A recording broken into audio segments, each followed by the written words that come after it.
Today's film is a political thriller about government conspiracies and it has underground Bork fights. It's about Black Heart Collectors Club.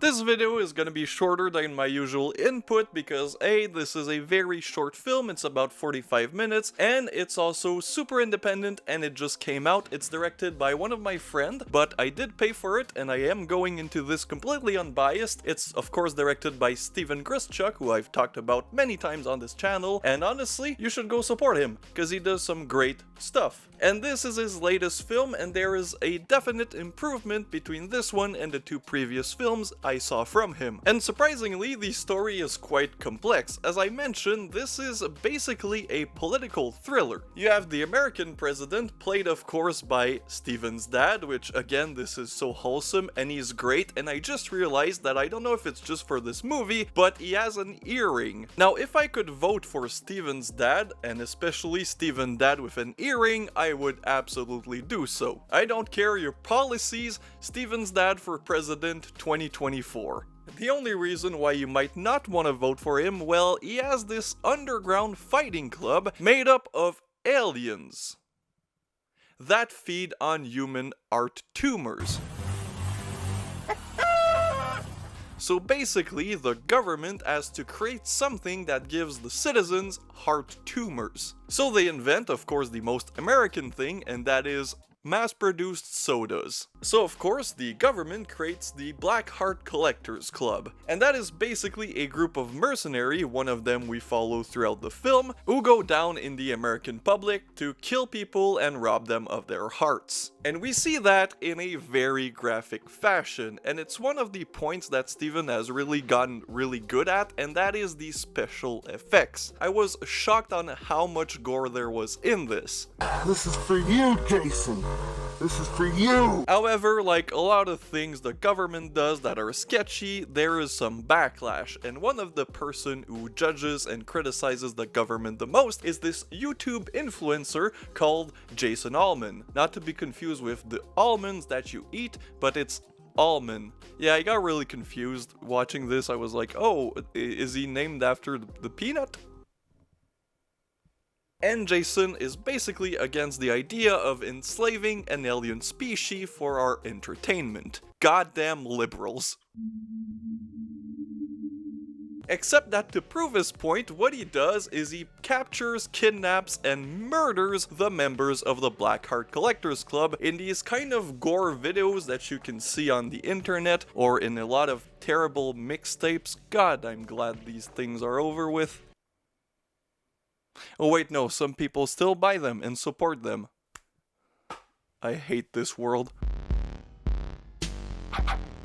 So yeah, Jason Allman makes these execution video, ISIS style. It's like the American remake of ISIS. And of course, well, the president isn't happy about it, so he tells two of his favorite members from the Black Heart Collectors Club to go get Jason. One of them is Rachel Kelper.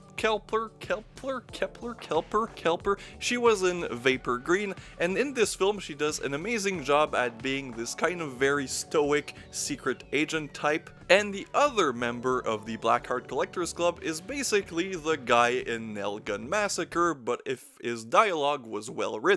He has this mask and he sounds like a robot, and it's really honestly surprising and it's really fun. It adds this aspect of science fiction that I really kind of dig. And I won't go into too many spoilers, but just because he did it, I have to mention this. Steven is so dedicated to his craft that he set himself on fucking fire for this film. Some directors won't even get up from their directing chair. Steven is in front of the camera being set on fire.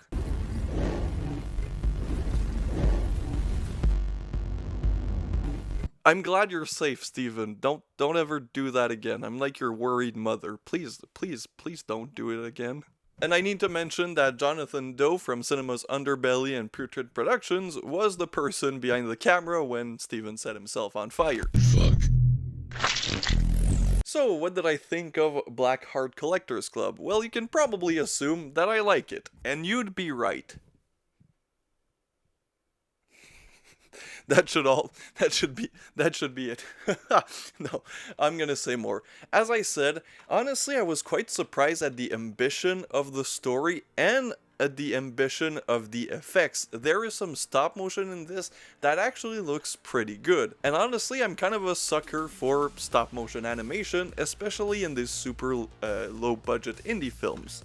And I always feel bad about mentioning that this is low budget, but it really adds to the film knowing how much he did with that low budget. This is still one of my favorites. For indie stuff, it's right up there with Hillbilly Holocaust and Sound of Summer. All of those are pretty different from one another, but they all have this feel of just greatness and great thinking, great writing, ambitious stories, ambitious effects. Overall, this is like probably in my top 3 indie film of this year. The highlight of this film is truly Steven's dad and Rachel whenever they're in a scene together. You believe that, Steven's dad could actually play a goddamn good president. He should be in whatever the sequel to White House Down is gonna be, because that needs to be a franchise. And as I mentioned, Rachel is just really stoic, and you can see like behind her glasses that she has this killing, murderous glare. And Jason Allman also does a pretty good job, and obviously the cast is gonna be familiar if you've seen Steven's previous work, which you should have. I've made a video on Vapor Green, I made a podcast on Color Space Blood Red.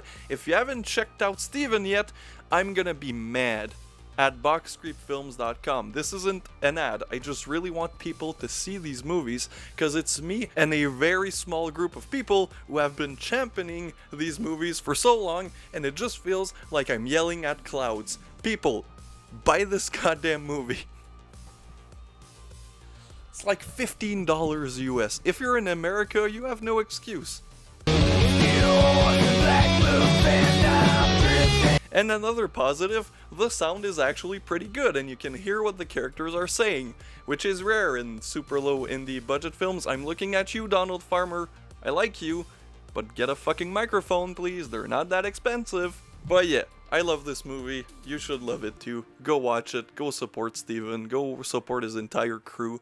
And again, Steven's dad, I'm sorry I mentioned your balls again. Every video I have to mention one of your genitalias, and at this point it's probably sexual harassment. I'm sorry.